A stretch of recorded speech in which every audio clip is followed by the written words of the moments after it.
What's it like to be an American ambassador to Russia during the Putin era? Michael McFaul will be here to talk about his new book, From Cold War to Hot Peace. Would sleeping for a year solve everything? That's the main character's plan in the novel My Year of Rest and Relaxation. Ottessa Moshfegh joins us to talk about it. Alexander Alter will give us an update from the publishing world. Plus, we'll talk about what we and the wider world are reading. This is the Book Review Podcast from the New York Times. I'm Pamela Paul.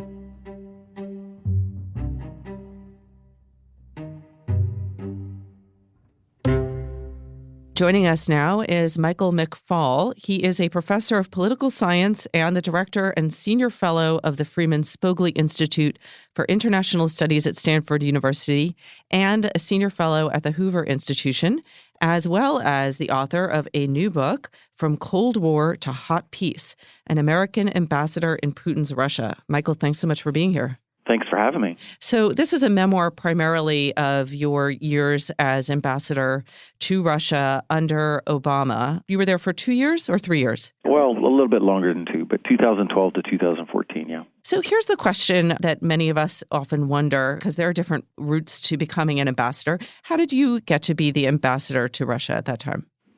Totally by accident, to be honest. I had worked for then Senator Obama on the campaign for a couple of years. I then worked for 3 years on his national security staff at the White House. And I'm a professor at Stanford, right? I've been here for a couple of decades, almost 3 decades now. And traditionally, academics who come into the government just stay for 2 years. Some universities require that you come back after 2 years, and that was always my plan. That's the way I had sold it to my family, to leave paradise here and live in Washington for a few years, to work with this somebody who I was thrilled to work with, just to be clear, President Obama.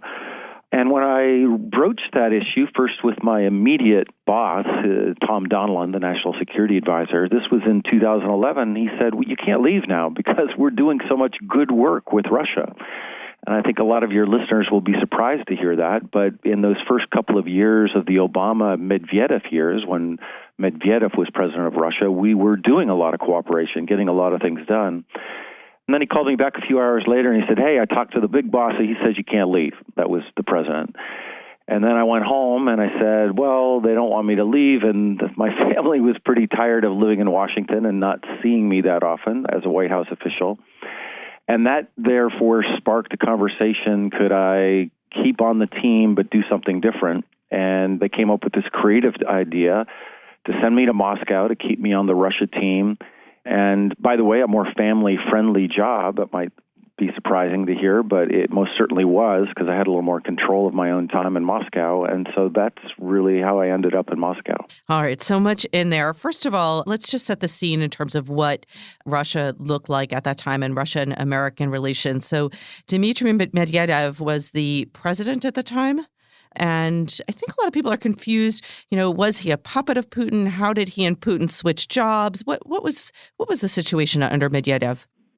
When we came to the White House, January 2009, Medvedev was the president, and it was our assumption that he was a kind of puppet and figurehead, and Putin really called all the shots, right?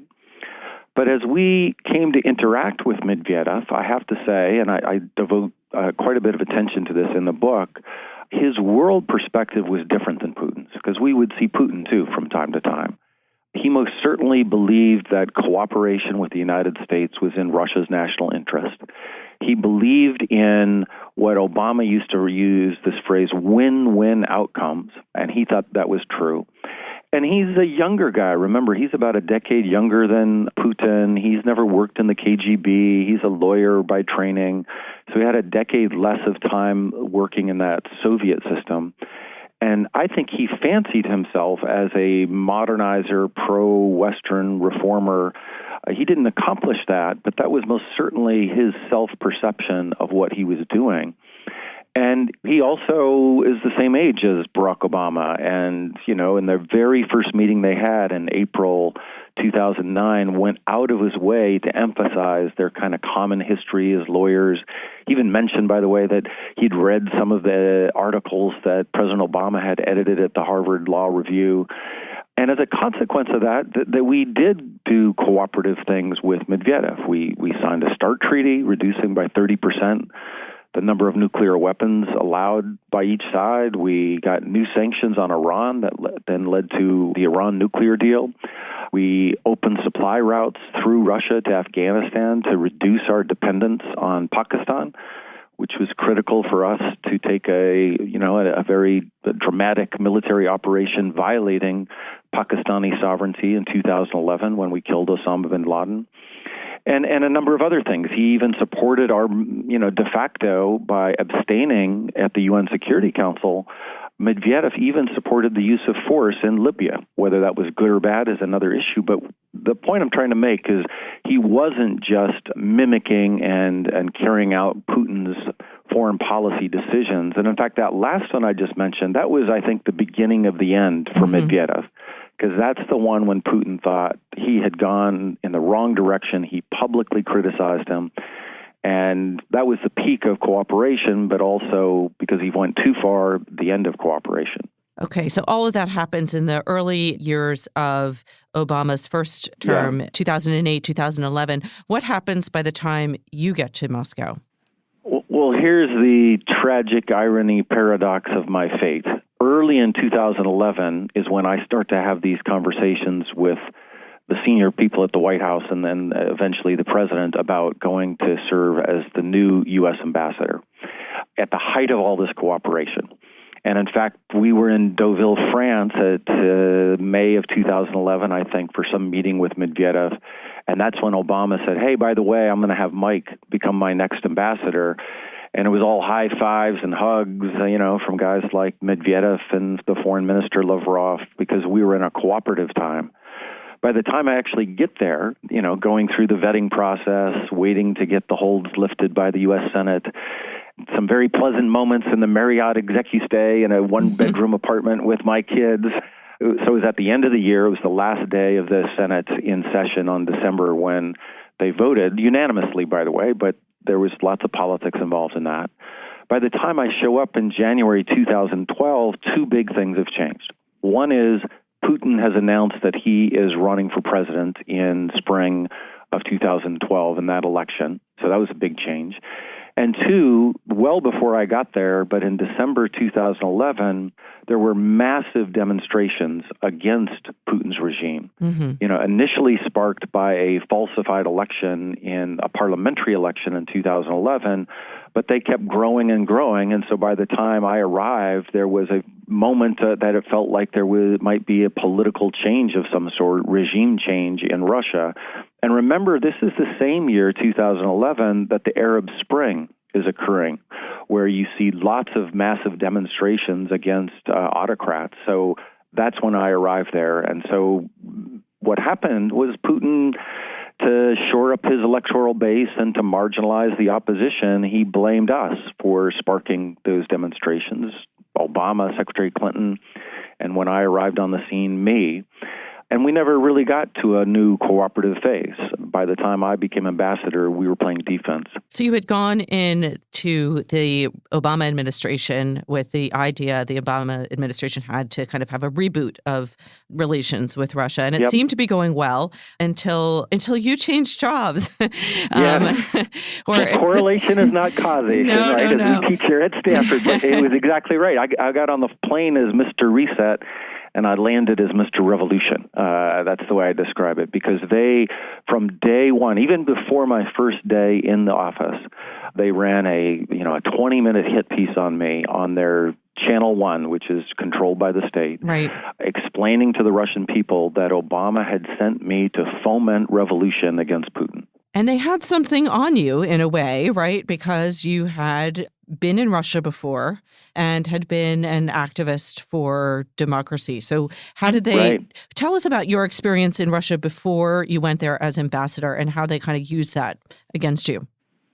Well, that's exactly right. And, just because you become ambassador, you don't get to hit the delete on the web and your past disappears. But I'm proud of my past. I mean, yes, I lived in the Soviet Union and Russia many times. I think 6 or 7 years all added up. My first trip there was in 1983. But I was there many times and living there in 1990, 91, the year the Soviet Union collapsed. And at the time, in addition to my academic work, I was an advisor to an American NGO. It's called the National Democratic Institute, whose mission is to support democratic change. They do it all over the world. And as a result of that experience, I met many of the people that did do democratic regime change in the Soviet Union, and then later became the first leaders of an independent Russia. Boris Yeltsin was president, and many of his key advisors at the time were friends of mine. And that history is all true. Now, there's one part that Putin likes to leave out of that history, is that we were there as invited guests of the government. Mm-hmm. We were collaborators with the government, right? I was about to use the word colluding, but I don't know, that's too dangerous. But we were we were there working together on, writing the Constitution, new electoral laws, forms of federalism. We weren't meddling in the internal affairs of Russia in some, coercive or subversive way. We were there because back then there were lots of Russians like me who thought that a democratic Russia was the goal, and that if Russia was democratic, we would be close partners with the United States. But as a result of that, you're absolutely right. They use that to say that I'm a professional revolutionary, I'm a usurper. And added to that is my academic writing. I've written about democratic transitions and, revolutions, so they would cherry pick and leave out words on occasion, like the word not from time to time. But they would cut and paste my academic writings to make it sound like I was this professional revolutionary. Right. It's interesting because there's a parallel there with going after Obama when he first ran for office, having been a community organizer or some kind of agitator. So they went so far as to create a fake Twitter account, too. Yes. I mean, it's interesting, again, another parallel, having the Russian government go after you on this individual level. What was that like? Well, yeah, long before most Americans have heard the phrase fake news and disinformation, we were dealing with it in real time back in 2012. It was a comprehensive campaign. It wasn't just a one-off thing. It was various different modalities. So one would be, films like I just described on national TV describing me as this revolutionary. Sometimes it got nasty and really, ugly. I remember a video being circulated suggesting that I was a pedophile. That was probably a low point in my ambassadorial service. And of course, it wasn't, do we know that the Kremlin put it out? Oh, no, of course not.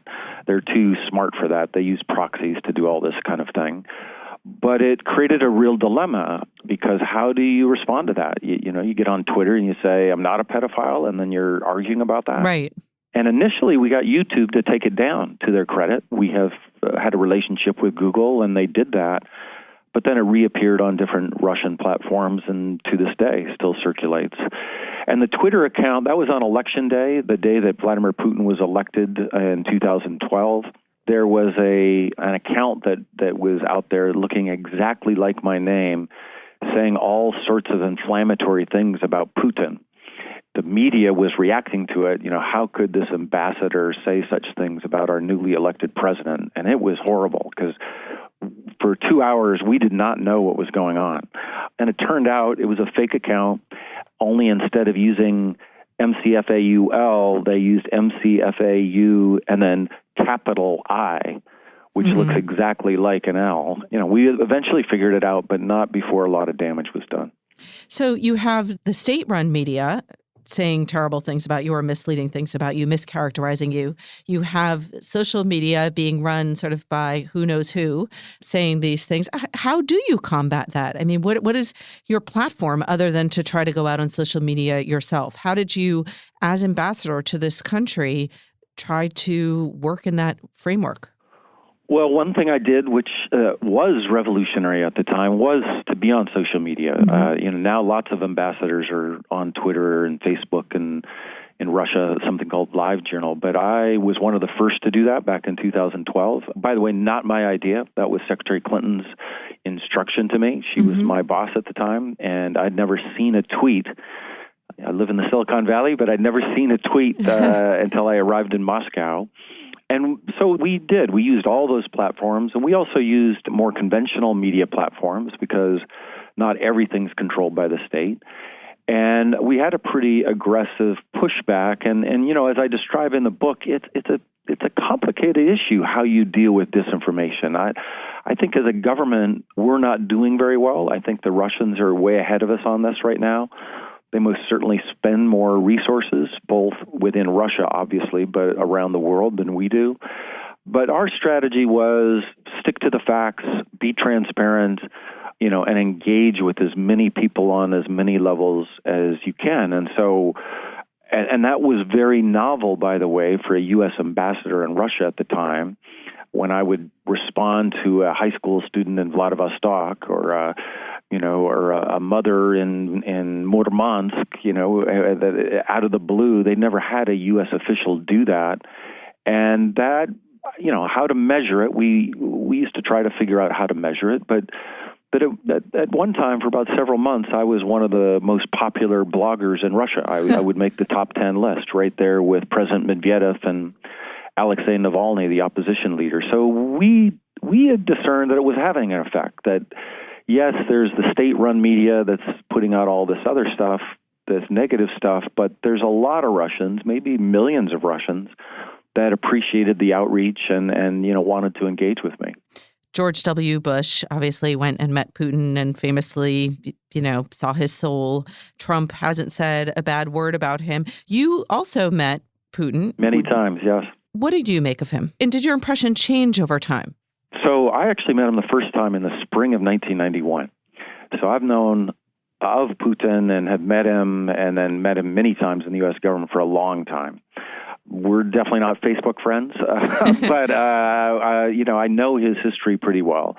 And I would say a couple of things. I'm glad you mentioned, first of all, he did change over time, and I think that is not well understood sometimes in the West.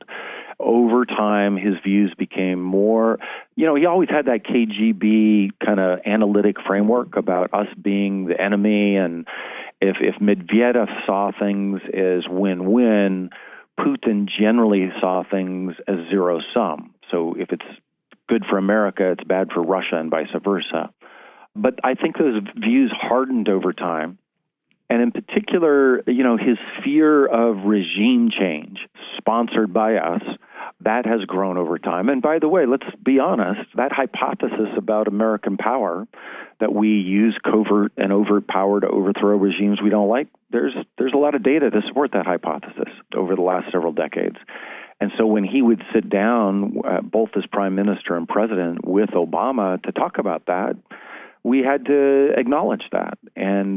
But what happened with that over time, especially after 2011, and then another mass mobilization against the government in Ukraine in 2013, his ally, Mr. Yanukovych, he just assigns power to us, the CIA, the Pentagon, the deep state, as we call it now, that we don't have.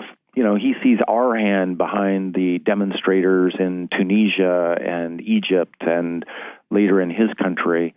And that paranoia is something that's grown over time. And, he expresses it. I mean, the thing about Putin that is useful, in these summits is he's pretty blunt about his views. He's not being diplomatic. He's calling it the way he perceives it to be. He just has, on this issue, a giant misperception. What do you think that we now, and maybe we is the wrong term, maybe the Trump administration, what do you think they are missing in terms of understanding how Putin operates? Well, judging by what he says, right, and there's a big disconnect right now between Trump administration policy towards Russia and what the president says. I think the policy actually is pretty sound. And in part, I think that because there's a lot of continuity with the Obama administration, and that'll get me in trouble with both the Obama folks and the Trump folks, but it's basically the same policy of trying to contain Russia, help the Ukrainians, push back in certain ways with sanctions, and in a few instances they've gone farther. So for instance, lethal assistance towards Ukraine, that's something President Obama didn't want to do. They have done it. The problem is the president doesn't seem to support the policy. At least what he says, he doesn't support it. So when he says Russia should join the G7, to the best of my knowledge, that was not debated in the White House Situation Room. When he says he might look into recognizing Crimea, that also is not official U.S. policy. And the thing the president gets wrong, it's two things. One, he sees a good meeting, and I would say this generally, but Russia in particular, he sees a good meeting as the goal of his diplomacy. Mm-hmm. And that's wrong. The goal of his diplomacy needs to be concrete objectives that advance America's interest. And then the means of achieving that sometimes are meetings, but sometimes are containment or isolation. And I just think he has those things mixed up in his head. He personalizes diplomacy. All presidents have a tendency to do that, but he takes it to the extreme. And then number two, he has this idea that if he says nice things about Putin and offers concessions, he's going to get something in return for that. And, maybe Putin will change, but my long experience with him is he doesn't give concessions. There's a special word in Russian for that, and he's never given a concession. And so all these concessions being offered, he's just going to pocket. And if Trump wants a nice photo op, he'll do that. But in terms of Russian national interests, he's going to be pursuing them when they meet in Helsinki. And that's the part that I think the president doesn't quite understand about him yet. But how well do you think Putin understands Trump? That's a good question. I obviously, he's not calling me to get advice. But I will say, because I've seen President Putin and Prime Minister Putin interact with lots of senior U.S. government officials in the Obama administration, he comes prepared for those meetings. I was struck by how much he knew about Obama and Clinton and Biden and John Kerry, Secretary Kerry. He does his homework about their backgrounds. B, he does come prepared where he's trying to achieve certain things in these meetings. And third, he's been at this for a couple of decades. He's now on to his fourth American president. Therefore, he has an understanding of the issues, but also a kind of confidence about these issues that verges on arrogance, but it makes him a forceful interlocutor. And what I worry about with President Trump, of course, it's just an empirical fact. It's not a partisan statement. He just hasn't been doing foreign policy for most of his career. He doesn't know the history of Russian-Ukrainian relations or Russian-Syrian relations. And Putin does, and that gives Putin a big advantage because he's a good storyteller. I'll give him credit for that. We were talking about, American support for revolutions, and he's wrong about certain cases when we discuss that. But he makes the story in a forceful way, in a convincing way. And if you don't know the actual facts of what happened, it's easy to start nodding along with him. And I hope President Trump understands that and prepares for this meeting, because if not, Putin is preparing. He should prepare as well. If you had the opportunity to sort of give Trump one piece of advice, or to give those in his administration, the ambassador, whoever else, who advice about Putin, what would it be? Well, the plan minimum would be do not lavish Putin with praise like he did with Kim Jong-un.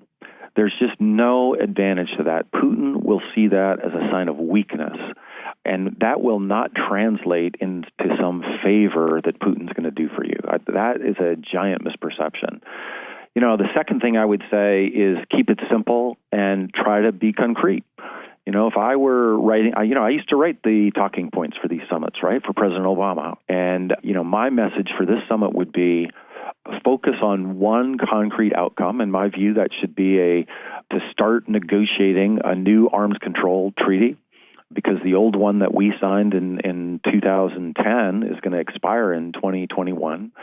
And that's a very concrete issue where the United States and Russia have to cooperate. On a lot of other issues, we don't have to cooperate. That'd be the third thing I would say to President Trump. We don't need Russia for for most of the foreign policy objectives that we should pursue. And to stop framing things is that we need Putin's cooperation to advance our national interests. I think that would be my third recommendation. You're not able to travel to Russia yourself right now, correct? No, I'm on the Obama administration, after I'd left the government in 2014, sanctioned dozens of Russian officials and in response to Putin's annexation of Crimea and intervention in eastern Ukraine. And so the Russians, in a tit-for-tat response, put some Americans on there. And I'm one of them. I'm the only former U.S. ambassador on that list. The last one, by the way, to be on that list was George Kennan. So it's good company. But I don't want to joke about it. It's been a while. That was in 1950, 51, if I'm not mistaken. And, like we've been talking, I used to go to Russia every 3 months for about 30 years and lived there many times. I understand the conditions. I understand that I'm a special case for them, as been described to me by their ambassadors, both of whom I've hosted here at Stanford, by the way, recently. But I don't think I'm getting off that list anytime soon. If you could go to Russia, in addition, presumably, to seeing friends and all of that, what would you most want to see? Who would you most want to talk to? Like, what do you feel like you can't get a sense of not being able to spend time in that country? Well, now I'm going to put on my professorial hat, right? And as a analyst of Russia, it's hard to do even if you live there and even if you're the U.S. ambassador and get the opportunity to read the most top secret information we have about Russia. But decision-making within the state, within the government, that's a really hard black box to crack into and to understand. Back when I was there before, I used to have, and this sound surprising to some, but I used to have some very high-level government officials that I would see very often. Despite this public, attacks on me, the Russian government would work with me because we had issues we were working. And that's hard to do from Palo Alto, to understand that. And that means very practically that I'm not writing pieces about that anymore. I'm doing other things. So that would be, in terms of my academic or intellectual interests, the piece I would want to try to figure out, because you can't do that unless you're in Moscow itself. Well, one of the things you've been writing, obviously, is this book. The book, again, is From Cold War to Hot Peace, An American Ambassador in Putin's Russia by Michael McFaul. Mike, thanks so much for being here. Thanks for having me.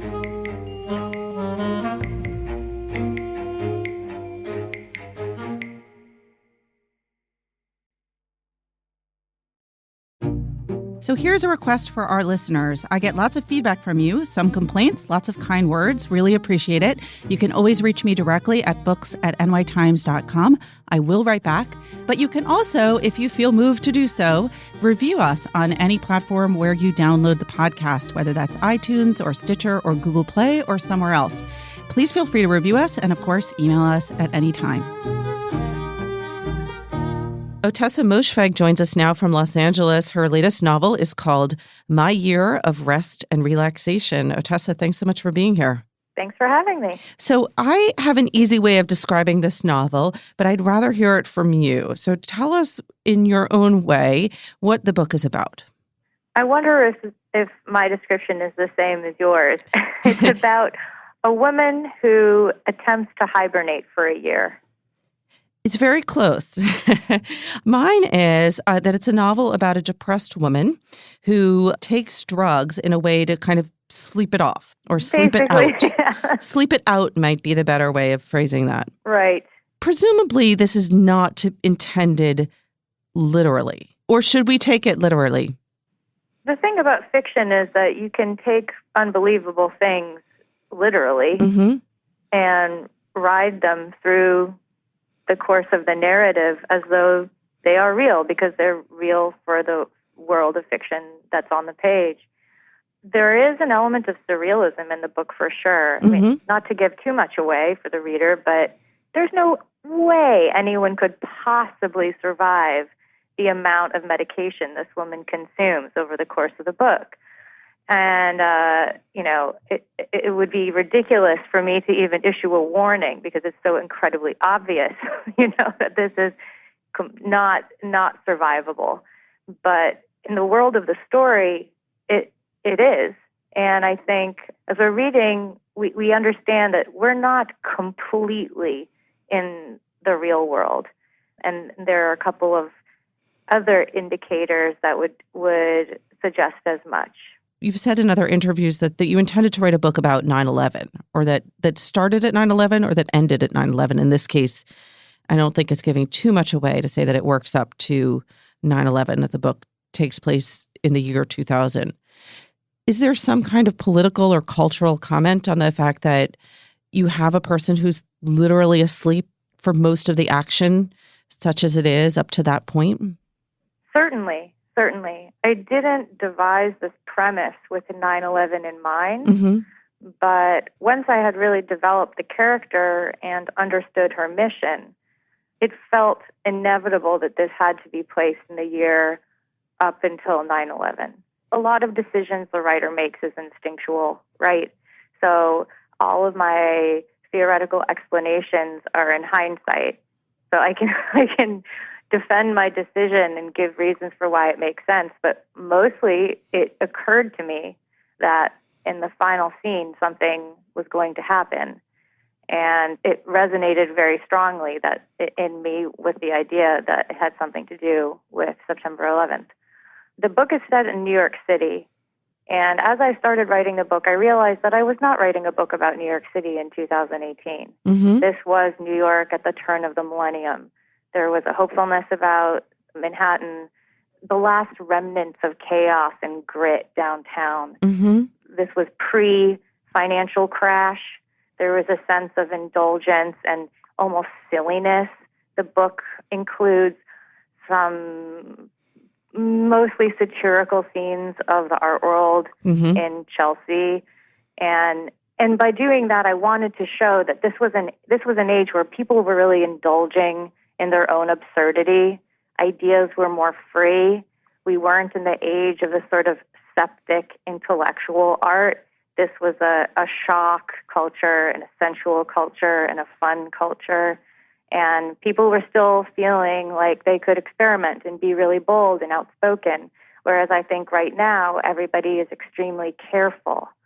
So it just sort of developed that I understood that this was not the New York that exists now, but one that I knew when I was 20 years old. What I've heard from a lot of other people who've read it is that they feel like it's a meditation on our current moment, but that it's set in 2000, sort of as to give it a little bit of distance, but that you could equally set this kind of allegorical story right now. That feels great to hear, that people have that reading of it too. I mean, I wrote it in 2015 and 16 and was certainly, as every writer does, responding to what was in the air for me in my life at that point. And it was a period of great skepticism, specifically about news media and about the level of awareness in general around me. As someone who's in the news media, I have to ask, what were you thinking about particularly with regard to skepticism of the news media at that time? Well, I think one wake-up call for me, this is really talk about a luxury problem, and I don't mean to lament it, but it's part of my life story. Is that I published a novel called Eileen in 2015, and it was the first time that I had any media attention, and the first time I saw things that I said twisted around in interviews and articles about me in my book. It was also the first time I saw how media works, and I remember giving this one interview, and I won't say what the magazine was for, but they ended up printing it with a headline that was so insulting. I couldn't believe it. And I asked them, how did you come up with this headline? It's so exploitative and wrong. And they said that they had crowdsourced it by testing different headlines on Twitter to see which ones got the most hits. Well, let me give one reveal here. It was not the New York Times. Oh, absolutely not. No. It was not. Yeah, I did not mean to suggest that. No, I know. All right. In a way that no one will be able to edit or misunderstand, I will let you read from the book so that we can hear in your own words, in your own reading, a little bit of my year of rest and relaxation. I'm going to just read from the opening. We get her habituation and her daily life in a more general way. The book goes on to be much more particular, but this is my year of rest and relaxation. Chapter 1. Whenever I woke up, night or day, I'd shuffle through the bright marble foyer of my building and go up the block and around the corner where there was a bodega that never closed. I'd get 2 large coffees with cream and 6 sugars each, chug the first one in the elevator on the way back up to my apartment, then sip the second one slowly while I watched movies and ate animal crackers and took trazodone and Ambien and Nembutal until I fell asleep again. I lost track of time in this way. Days passed, weeks, a few months went by. When I thought of it, I ordered delivery from the Thai restaurant across the street or a tuna salad platter from the diner on First Avenue. I'd wake up to find voice messages on my cell phone from salons or spas confirming appointments I'd booked in my sleep. I always called back to cancel, which I hated doing because I hated talking to people. Early on in this phase, I had my dirty laundry picked up and clean laundry delivered once a week. It was a comfort to me to hear the torn plastic bags rustle in the draft from the living room windows. I liked catching whiffs of the fresh laundry smell while I dozed off on the sofa. But after a while, it was too much trouble to gather up all the dirty clothes and stuff them in the laundry bag, and the sound of my own washer and dryer interfered with my sleep. So I just threw away my dirty underpants. All the old pairs reminded me of Trevor, anyway. For a while, tacky lingerie from Victoria's Secret kept showing up in the mail. Frilly fuchsia and lime green thongs and teddies and baby doll nightgowns, each sealed in a clear plastic baggie. I stuffed the little baggies into the closet and went commando. An occasional package from Barney's or Saks provided me with men's pajamas and other things I couldn't remember ordering. Cashmere socks, graphic T-shirts, designer jeans. So in this passage, it seems to me clear that you are saying something about privilege and about consumer culture. This is someone who is clearly able to just stop working and to sleep for a year, which is something many of us would probably enjoy at least contemplating to some degree, if not sleeping all the time, certainly sleeping more often. And just the sort of smattering of the brand names and the shopping. And later on in the book, we find out that she's, sort of tall and thin and pretty and blonde in a kind of generic way. I think she says she looks like Amber Valletta. So tell us a little bit about what you're saying about privilege here. I think there are a couple of reasons why I made the decision to create this protagonist, this unnamed protagonist, by the way. Yeah, I'm also interested in the unnamed. I didn't want her to be too specific of a person, which maybe the reader will find confusing when they hear me say that. But I think when you're reading it, you might understand that she's somebody who she's trying to erase herself through this process of hibernation. So it seemed fitting that I wasn't going to get too specific about who she was. And your question about privilege is interesting because, I'm not a writer who thinks so intentionally about what I really, like, what's the point, Mm-hmm. I think that the point is in the result of the work, and it's really the reader's prerogative to tell me what the point of it all is. But the reason I made her so privileged and entitled, in a way, was to solve a really crunchy problem as the writer of this book, which is how does somebody not have to do anything for a year? So the scenario sort of lent itself to this kind of character. She needed to have money, mm-hmm. and she needed to have no attachments, and she needed to have no responsibilities. I mean, she couldn't even have a pet, right? Let alone, somewhere she had to be even once a week.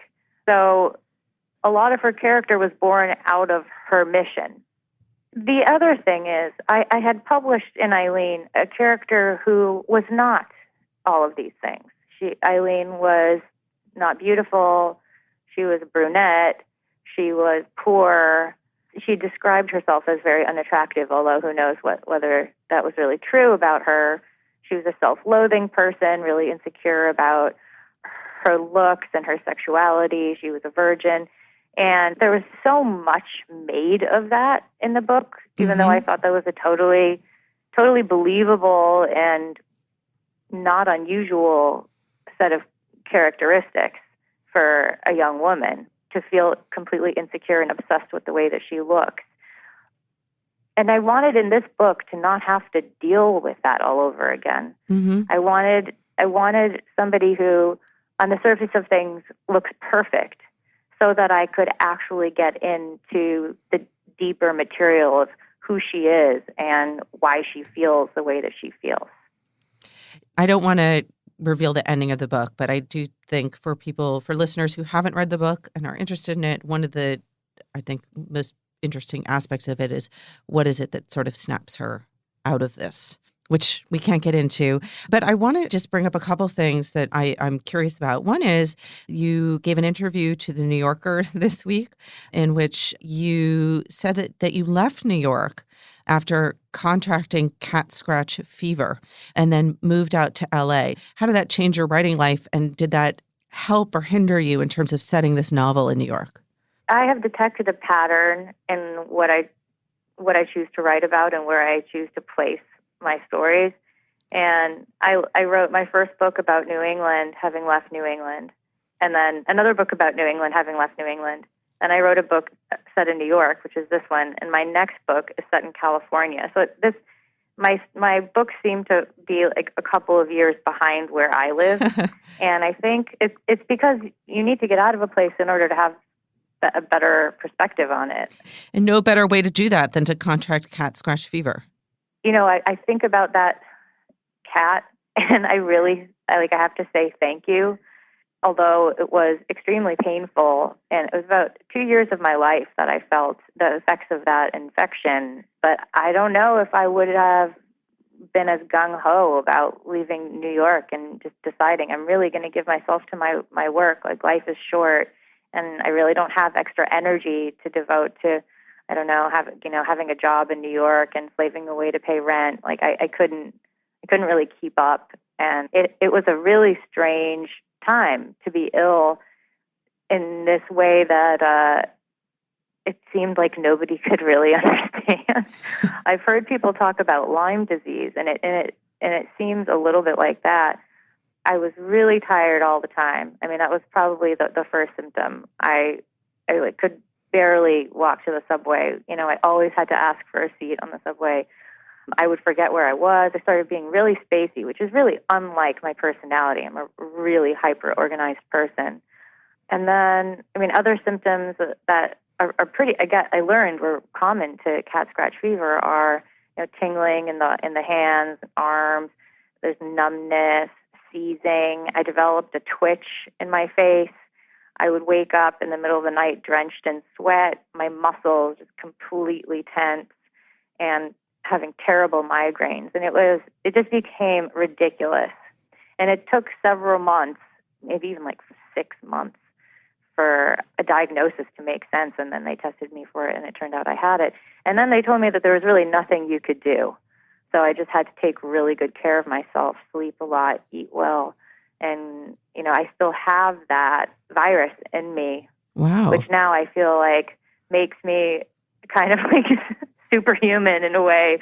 But it's strange. It changed me forever. I mean, I think anyone who's had a sort of like sudden serious illness understands that being sick changes your entire lifestyle. I used to be a much more outgoing person. Now I get scared. I'm going to get tired. I'm much more conservative about what I choose to do. And I'm much more focused about where I choose to put my energy, because I know I'm not going to have that much of it.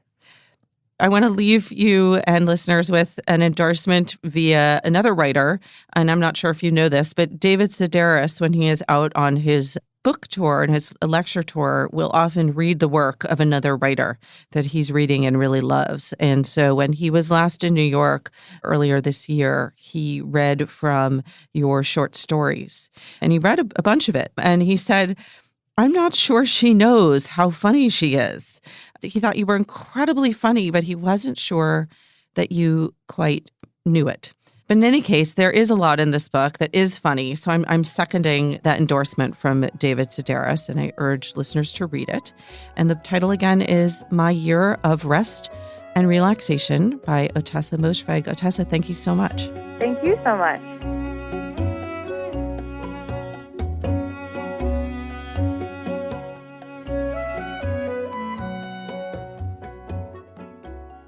Alexandra Alter joins us now to talk about what's going on in the publishing world. Hi, Alexandra. Hi, Pamela. What is new? So I know last week I promised you that I wouldn't have another downer report for you. But Did you let me down? I did. Unfortunately, I have more bad news today, and it is about Barnes & Noble. They have fired another CEO, which they have done repeatedly in the last few years. And this happened on late Tuesday afternoon, right before the holiday. And it was a very cryptic kind of brief statement that the company put out about their CEO, Demos Parneros, who'd served for a little more than a year at this point, not very long. And they said he was fired because of violations of the company's policies. The company said that his firing wasn't due to any disagreement with the company regarding its financial reporting policies or practices or any potential fraud relating thereto. But he was fired without any severance, so that suggests there was some kind of breach. And the timing of the announcement, late in the afternoon on Tuesday before the holiday, certainly raised some eyebrows in the industry. That's definitely what you do when you want to bury some news. So it was kind of a blow to the company at a moment when they're really struggling. Their recent earnings report showed that their sales are still down, foot traffic is still down, comparable sales are down, and this was for the fourth financial quarter of the year of 2018. So they had another down year.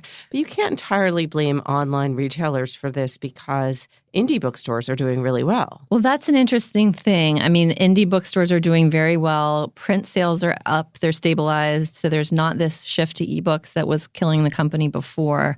And I think one issue that they've faced is that, the more money they lose, the more stores they close, which results in them losing more money. So they're in this kind of cycle. And then, the turnaround at the top has been a problem for them. Mr. Parneros was the company's fourth chief executive to leave in 5 years. So each time they bring someone new in, they bring in their own executives, they try a new strategy, but they don't really have time to see it through. One thing that the company is kind of touting as a sign that they are adapting to this retail environment is they're opening some new concept stores in the fall. They're planning on opening smaller prototype stores that I think will probably more closely resemble an independent bookstore than a big box store. So I think they are seeing kind of changes in consumer preferences and hoping to take advantage of that. But it's just been a rough few years for them. And of course, people in publishing are very concerned. Even though indie bookstores are doing well, they really rely on Barnes & Noble as a big national chain.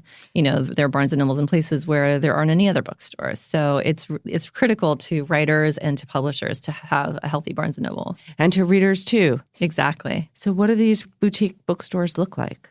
So these new stores, they're a little cleaner looking, not kind of as cluttered as the Barnes & Noble that we've come to know appears to be when you walk in and there's a bunch of toys and journals. They have restaurants where you can get beer and wine, and it's supposed to be kind of a destination place, a little more upscale. All right. Something to look forward to. And the good news will come next week. Yes, I promise for good news next week. All right. Thanks, Alexandra. Thank you.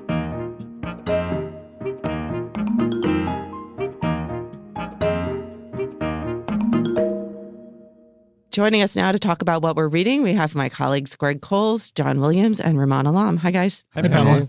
All right, let's start with Greg because your critics and fans have emailed us about you letting James Joyce go, and it looks like you've listened.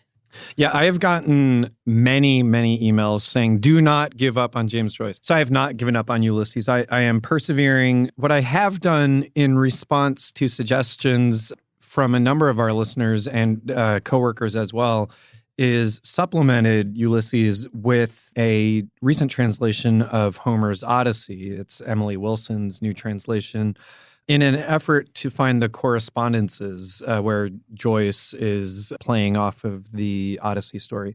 I'm really liking Emily Wilson's translation. More than James Joyce. As much as James Joyce's Ulysses, I am not finding the correspondences at all. In fact, the section of Ulysses that I'm in right now has correspondences with some other books, including Pamela. I thought of you because there's a passing reference to The Woman in White, which I know you talked about on this podcast within the past year or so. one of the characters that he mentions in passing has set aside the woman in white quite kind of disappointedly. I knew it would be something disparaging because that book is too readable for it to be esteemed. And then also, Molly Bloom, who's this great kind of absent figure until, as I know by reputation, until the end of the book. She's there as this kind of mysterious, sexy figure that everyone's obsessed with, but we don't actually get to see her. There's just been a passing reference to this character who claims to have groped her in a streetcar after a party. And it, instead of making me think of anything from the Odyssey, it makes me think, of course, of Emma Bovary and her famous taxi ride where she begins her affair. And so I'm finding these correspondences to other books, but not the Odyssey. But in the meantime, it has gotten me into reading Emily Wilson's Odyssey. And so I'm reading these two kind of Ulysses things at the same time. So the advice you were given has been effective partially in that it's gotten you to read another book. Yeah, and I really still am enjoying Ulysses. It's I was giving up out of laziness, not necessarily out of lack of enjoyment. I say this section that I'm reading now, but it's hard to say really what's happening anywhere in this book. Somebody asked me that recently, but where are you in it? I'm like, I don't know. What's going on? You tell me.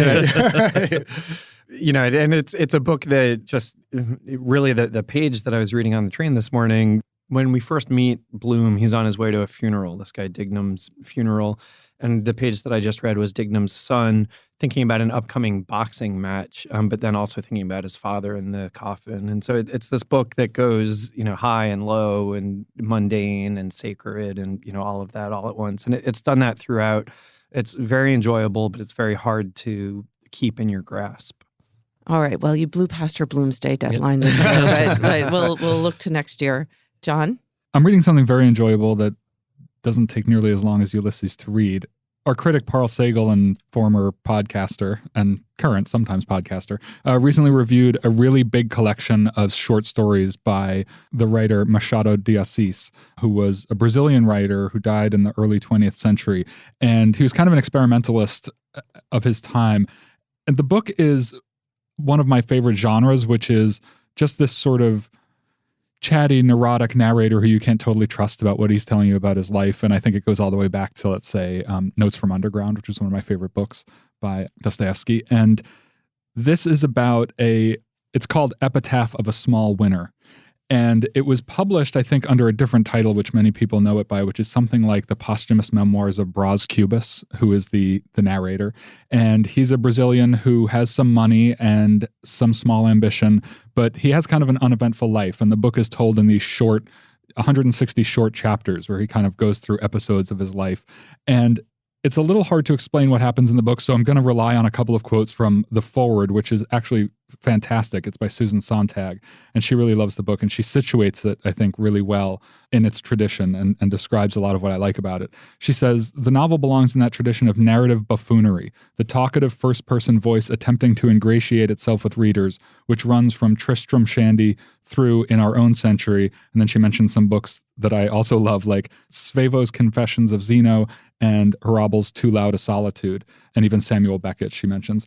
And then on the next page, she says this, which I think also really gets at what's great about the book. She says, just as the narrator's solitariness is a parody of a chosen or an emblematic solitude, his release through self-understanding is, for all its self-confidence and wit, a parody of that sort of triumph. The seductions of such a narrative are complex. The narrator professes to be worrying about the reader, whether the reader gets it. Meanwhile, the reader can be wondering about the narrator, whether the narrator understands all the implications of what is being told. Ostensibly, this is the book of a life. Yet, despite the narrator's gift for social and psychological portraiture, it remains a tour of the inside of someone's head. So I had actually been meaning to read this book. I bought it about a decade ago. I forget why. I always forget. But someone had mentioned it in an interview or something as being a very funny classic. And so it's been on my shelf. And then when Parl reviewed the recent collection of stories, it inspired me to pick it up. And I'm really glad that she did. So I'm in Parl's debt, as I often am. Ramon, what are you reading? I just finished reading The Great Believers by Rebecca Makkai, which came out earlier this month and got a beautiful review in the book review by Michael Cunningham, who talked about it as a novel, maybe one of the first novels that he could think of to talk about the AIDS crisis from its genesis to the current moment. And it's a really beautiful historical novel. And of course, we know how stories about AIDS end for the most part, and the way that she moves toward the inevitable end of what happens among this circle of friends in 1980s Chicago is really heartbreaking. And knowing the end of the story doesn't change how the story works on you. And she manages such a big canvas. She's not a writer who I've known about. I don't know her other work. I know she's quite well loved. We have many friends in common, but somehow I had never read her work before. And then I read this book and I was really blown away. It's a big fat book, and I read it in only a couple of days, which is very uncommon for me.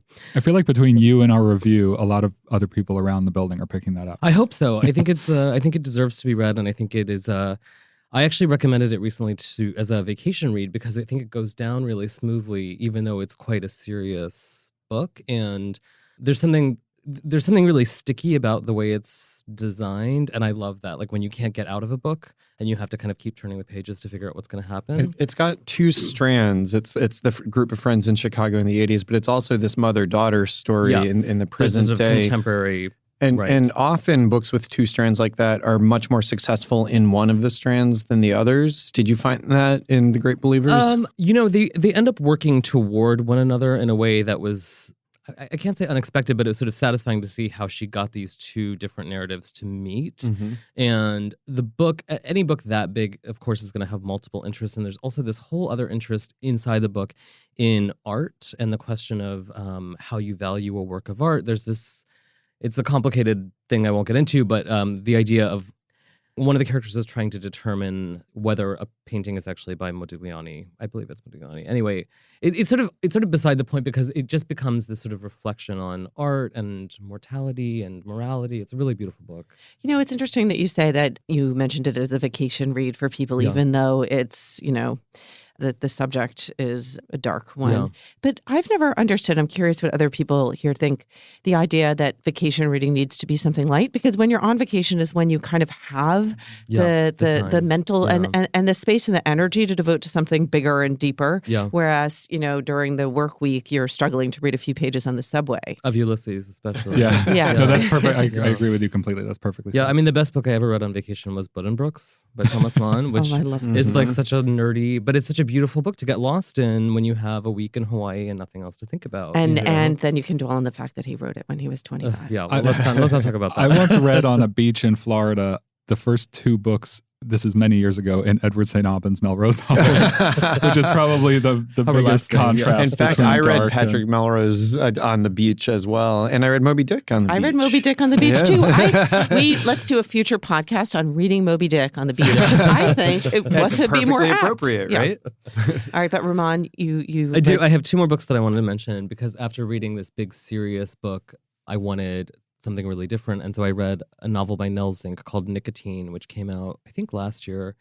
And I am at the same time was reading a book of stories called Transactions in a Foreign Currency, which is Deborah Eisenberg's first collection.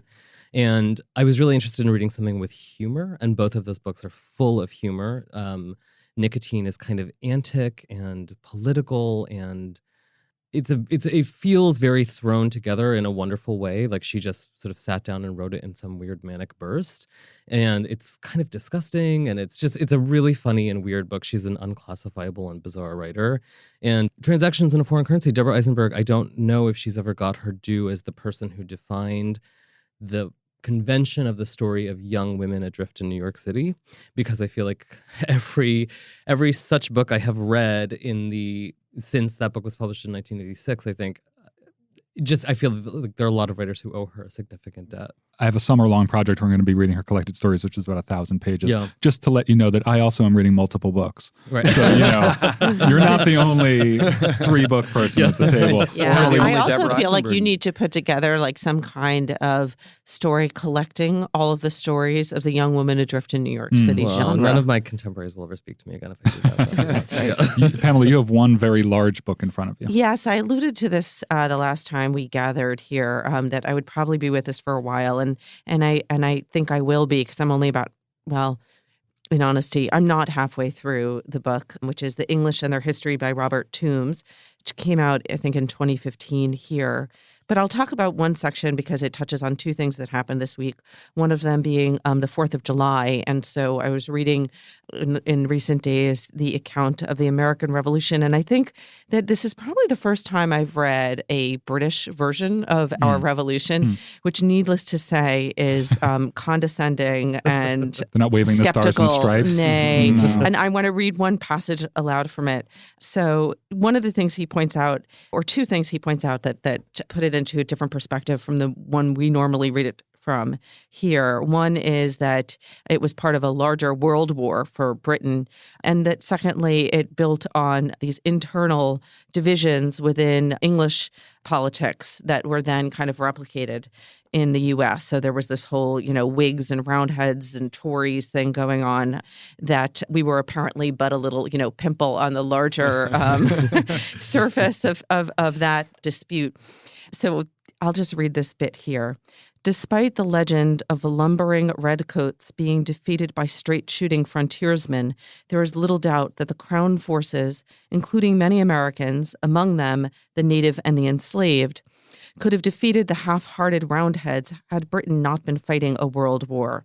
So there we get that one bit. He is very keen to point out that the slaves and Native Americans joined the British side as opposed to the American side. Of course, there might have been some smart self-interest there on their part, given who was enslaving them. The British didn't enslave anybody. That's yes, there's that. But anyway, so I'm going to that was sarcastic. To continue on, this, however, is not how we remember it. As in so much of our history, the Whig version, in both its English and American variants, has prevailed, and we have generally accepted the idealized vision of the American Revolution as a noble struggle for freedom and democracy. Here indeed is a case of history being written by the victors. America's flattering foundation myth is itself of immense historic importance. It drew on Enlightenment ideas, i.e., these were not your ideas, these were our ideas, particularly those of Locke and Montesquieu, to give a universal significance to the traditional rhetoric of freeborn Englishmen, and so provided Europe with a new vista of optimism. And now I like this last dig. We can see the difference if we compare the United States and Canada. The latter, however admirable, has never excited the world with the promise of life, liberty, and the pursuit of happiness. The Canadians are much more quiet and dignified about their ultimate triumph. But the other way in which this came up this week is that I was having lunch with Robert Gottlieb, the former editor-in-chief of Knopf and Simon & Schuster and The New Yorker, who pretty much has read and knows everything and retains it. And at one point, he will often say, well, you know so-and-so, or of course you know such and such, and I know nothing of the sort. But he said, he mentioned in passing Flora MacDonald.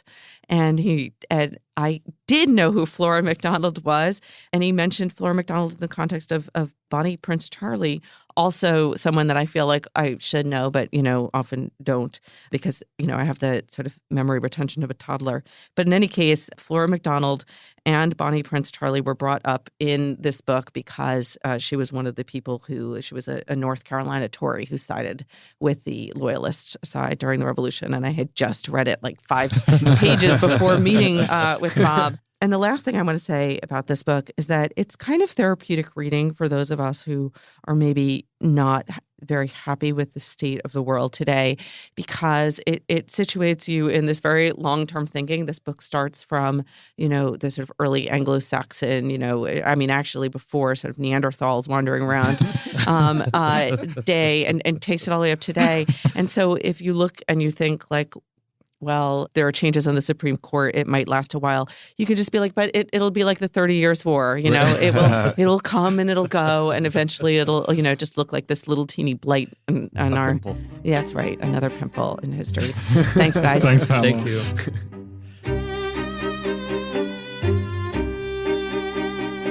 Remember, there's more at nytimes.com/books, and you can always write to us at books@nytimes.com. Inside the New York Times Book Review is produced by Pedro Rosado from Headstepper Media. Thanks for listening. For the New York Times, I'm Pamela Paul.